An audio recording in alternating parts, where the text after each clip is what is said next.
পৃথিবীর ভিতরে একজন জালিম বাদশা ছিল, একজন জালিম রাজা ছিল, বাদশা ছিল। ওই জালিম বাদশা আল্লাহর নাম সহ্য করতে পারতো না। আল্লাহ রাব্বুল আলামিনের কেউ নাম নিলে সে সহ্য করতে পারতো না। আল্লাহ তাআলা কেউ নাম যদি স্মরণ করে তখন তার গায়ে জ্বালা শুরু হয়ে যায়। এইরকম একজন বাদশা ছিল, রাজা ছিল। ওই রাজার বাড়ির পাশে একজন কিন্তু স্বর্ণকার ছিল, যা স্বর্ণের অলংকার বানায়, কানের দুল, নাকের ফুল, গলার মালা, হাতের বালা বানায়। এখন দেখি এইদিকে কিন্তু স্বর্ণকাররা অধিকাংশ কি হয়, হিন্দু হয়, কিন্তু আমার ভোলাহাটে দেখবেন যে অধিকাংশ স্বর্ণকার তারা মুসলমান। ওই মুসলমান স্বর্ণকার ছিল মুসলমান। ওই রাজার বাড়ির পাশে কিন্তু তার একটা দোকান ছিল, রাজপ্রাসাদের পাশে তার দোকান ছিল। ওই স্বর্ণকার প্রতিদিন ফজরের নামাজ আদায় করে দোকানে চলে যেত। দোকান খোলার আগেই তিনি আল্লাহ রাব্বুল আলামিনের দরবারে হাত উত্তোলন করে বলতো, আল্লাহ, আমি ফজরের নামাজ আদায় করে তোমার দরবারে হাত উত্তোলন করেছি, হালাল রুজির জন্য তোমার দরবারে হাত উত্তোলন করেছি। তুমি আমাকে হালাল রুজি দাও। আমি হালাল রুজি ভক্ষণ করতে চাই, আমি হারাম ভক্ষণ করতে চাই না।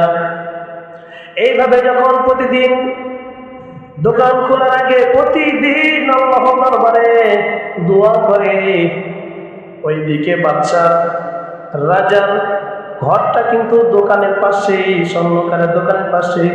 সকালবেলা যখন প্রতিদিন এইরকম করে আল্লাহ তাআলাকে ডাকে, তখন ওই বাদশা, ওই রাজার মনটা বেজার হয়ে যায়, ঘুমটা নষ্ট হয়ে যায়।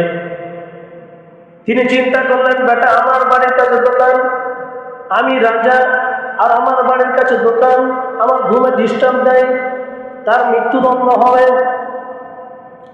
বাদশা একদিন কি করলো, এই বেটাকে কিভাবে উচিত শিক্ষা দেওয়া হবে, তার একজন প্রজাকে পাঠালো, যে বললো যে সকালবেলা যেন এরকম আল্লাহর নাম যেন না নেই। সে যেন চিৎকার করে আল্লাহকে স্মরণ না করে, আল্লাহকে না কি করে, আল্লাহর জিকির না করে, আল্লাহর কাছে দোয়া না করে। যখন তার প্রজাকে পাঠানো, প্রজা এসে বললো, দেখো, বাচ্চা তোমাকে বলেছে তুমি যদি চিৎকার করে আল্লাহকে ডাকো তাহলে তোমাকে হত্যা করে ফেলবে, সুতরাং তুমি এটা বাদ দিতে হবে। তখন ওই স্বর্ণকার বলতেছে, দেখো, তোমার রাজা কেন, তোমার রাজা যত প্রশাসন আছে, যত পুলিশ আছে, যত র্যাব আছে, যত আর্মি আছে, এমনকি পুরা পৃথিবীর মানুষ যদি আসে আর বলে যে আল্লাহর নাম থেকে তোমাকে বিরত থাকতে হবে, আমি স্বর্ণকার কখনো আল্লাহর নাম থেকে আমি কখনো বিরত থাকবো না। পৃথিবীর কেউ আমাকে আল্লাহর স্মরণ থেকে, আল্লাহর জিকির করা থেকে আমাকে কেউ বাধা দিতে পারবে না, আমাকে কেউ বন্ধ করতে পারবে না। এই কথা যখন বলল রাজার দরবারে, রাজা যে বলল, রাজাকে যে বলল যে দেখেন সে কখনো মানতে রাজি নয়, তাহলে কি করতে হবে। একদিন ওই রাজা আর ওই মন্ত্রী চলে আসলো দোকানে। তারা পরিকল্পনা করলো, একটা আংটি বানাবো, এই আংটিটা আমরা নিজেরাই তাকে দিব, আবার নিজেরাই তারা চুরি করে নিয়ে আসবো, এরপরে তারা চুরি অপবাদ দিয়ে তাকে মৃত্যুদণ্ড দিব। দুইজন প্ল্যান পরিকল্পনা করে চলে আসলো দোকানের ভিতরে। স্বর্ণকার বসে আছেন। এমন সময় এসে রাজা বলছে, দেখো, আমার এই স্বর্ণের আংটিটা অত্যন্ত দামি, আমি সব জায়গায় বিভিন্ন পার্টিতে যাই, বিভিন্ন প্রোগ্রামে যাই, কিন্তু স্বর্ণের আংটিটা অনেক দামি, এরকম একটা নকল স্বর্ণের আংটি আমাকে বানিয়ে দিতে হবে। তখন স্বর্ণকার বলছে, ঠিক আছে, আমি বানিয়ে দিব। আংটিটা রাখলো, বক্সের ভিতরে আংটি থাকে, আংটিটা রাখলো, রাখার পরে ঠিক আছে, আমি 5 দিন সময় দেন, আমি বানিয়ে দিব। যখন বললো যে 5 দিন সময় দেন, আমি বানিয়ে দিব। এরপরে রাজা বলছে ফন্দি করে, দেখো, আমি অনেকক্ষণ যাবত তৃষ্ণা পেয়েছি, আমার পিপাসা লেগেছে, পানি খাবো, একটু কি পানি খাওয়াতে পারবে? স্বর্ণকার বলছে, বসেন, আমি পানি নিয়ে আসছি। ওই আংটিটা টেবিলের উপরে রেখে পানি আনার জন্য যখন স্বর্ণকার ভিতরে গিয়েছে, ওই বাচ্চা কি করেছে, আংটিটা বের করে নিয়ে বক্সটা লাগাই দিয়েছে। এরপরে যখন পানি নিয়েছে, পানি খাওয়ার পরে রাজা এবং তার মন্ত্রী চলে গেল বাড়ির ভিতরে। এবার স্বর্ণকার কি করলো, আংটিটা বক্সটা নিয়ে বাক্সের মধ্যে রেখে দিল। এরপরে পরের দিন সকালবেলা রাত্রিবেলা কি করলো, ওই স্বর্ণকার বক্সটা নিয়ে চলে গেল বাসার ভিতরে। তার স্ত্রীকে বলল, এই বক্সটা খুলে দেখো তো, একটা স্বর্ণের আংটি আছে। বাদশা আমাকে 5 দিন সময় দিয়েছে, 5 দিনের ভিতরে যদি আংটি বানিয়ে না দিই তাহলে আমাকে হত্যা করে ফেলবে, সুতরাং আমাকে আংটিটা বানাতে হবে।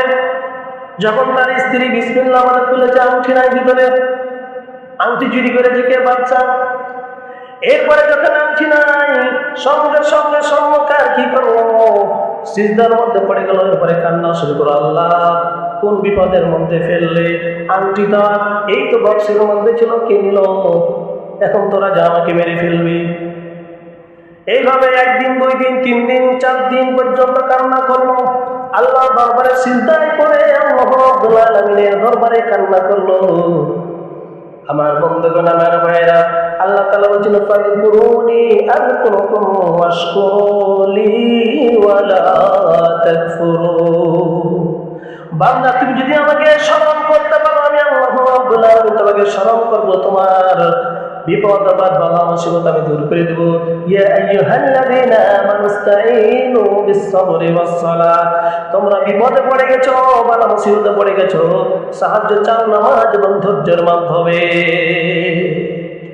যখন নামাজ পড়ে 4 দিন পর্যন্ত আল্লাহ দরবারে কান্না করতেছি, এরপরে 4 দিন শেষ হয়ে যায়, 5ম দিন পড়ে যাবে। এমন দিন তিনি চিন্তা করলেন যে আমাকে তো আমার মৃত্যুদণ্ড কালকে হয়ে যাবে, সুতরাং মৃত্যুর আগে কিছু ভালো মন্দ খেয়ে নিই, মৃত্যুর আগে কিছু ভালো মন্দ খেয়ে নিই। ওই স্বর্ণকার তার স্ত্রীর কাছ থেকে কিছু টাকা নিলেন, বাজারে চলে গেলেন। বাজারে যাওয়ার পরে বাজার থেকে একটা বিশাল বড় একটা মাছ কিনে নিয়ে এসেছেন। মরিতে যাব, ভালো একটা মাছ দিয়ে ভাত খেয়ে যাই। বিশাল বড় একটা মাছ নিয়ে এসেছেন তার স্ত্রী। মাছটা উঠার জন্য বসেছেন, বাছার জন্য বসেছেন। তার স্ত্রী যখন মাছটাকে কাটতেছেন, হঠাৎ করে দেখলো মাছের পেট থেকে ওই স্বর্ণের আংটিটা, সাদা ধবধবে স্বর্ণের আংটি বেরিয়ে গেছে। সঙ্গে সঙ্গে ওই স্বর্ণকারের স্ত্রী ডাকতে বলছেন, স্বামী আমার এদিকে আসে, এই তো দেখেন এটা মনে একটা আংটি। স্বর্ণকার এসে দেখলো, এই তো সেই আংটি, যে আংটি বাদশা দিয়েছিল, বাদশার আংটি। যারা বলেন সুবহানাল্লাহ। যখন বললাই বাদশা স্বর্ণের আংটি তো বাদশারই, সঙ্গে সঙ্গে আল্লাহর দরবারে সিজদায় পড়লেন, আল্লাহর শুকরিয়া আদায় করলেন। এরপরে রাত্রিবেলা আংটিটা বানালেন, নকল একটা আংটি বানালেন। সকালবেলায় দিকে রাজা কিন্তু তাকে মৃত্যুদণ্ড দেওয়ার জন্য প্রজাকে নিয়ে আসবে। আর কয়দিন সে দোকান খুলেনি, 3-4 দিন দোকান খুলেনি। সে মনে মনে চিন্তা করলো, এখন তো স্বর্ণকার দোকান খুলে না, আল্লাহ আল্লাহ বলে চিৎকার করে না, আমার ঘুম ভাঙে না, কত মজা লাগছে। এইরকম পরের দিন যখন বাচ্চা চলে আসলো, আসার পরে তিনি মনে খুশি, তার মৃত্যুদণ্ড দিবার ঠিক সে হারিয়ে ফেলেছে। এরপরে এসে বলতেছে যে আমার আংটিটা দাও। সঙ্গে সঙ্গে স্বর্ণকার আংটিটা বের করে দিয়ে দিল।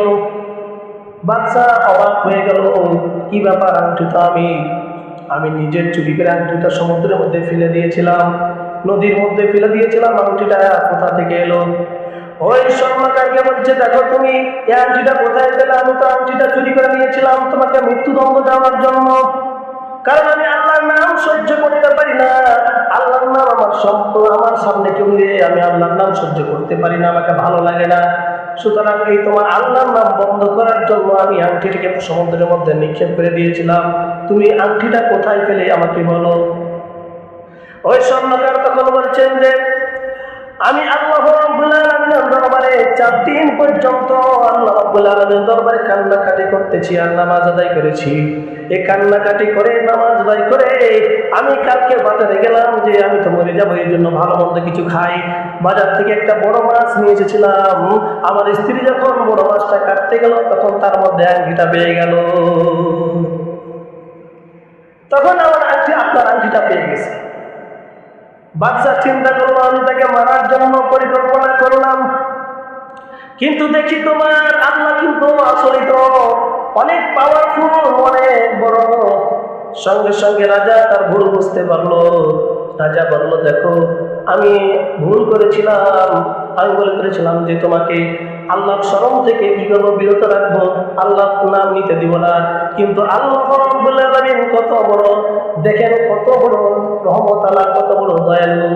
আল্লাহ রাব্বুল আলামিনের আপনি যদি স্মরণ করতে পারেন, আল্লাহ রাব্বুল আলামিন যে কোনো বিপদে আপদে বালা মুসিবতে আল্লাহ রাব্বুল আলামিন আপনাকে উদ্ধার করবে। বাচ্চা যখন দেখলো যে আংটিটা পেয়ে গেছে, বাচ্চা ভুল বুঝতে পেরেছে, বাচ্চার সঙ্গে সঙ্গে কালেমা পড়ে মুসলমান হয়ে গেলেন। জোরে বলেন সুবহানাল্লাহ। এই জন্য আল্লাহ তাআলা বলছেন, ফাযকুরুনি আযকুরকুম ওয়াশকুরুনি ওয়া লা তাকফুরুন।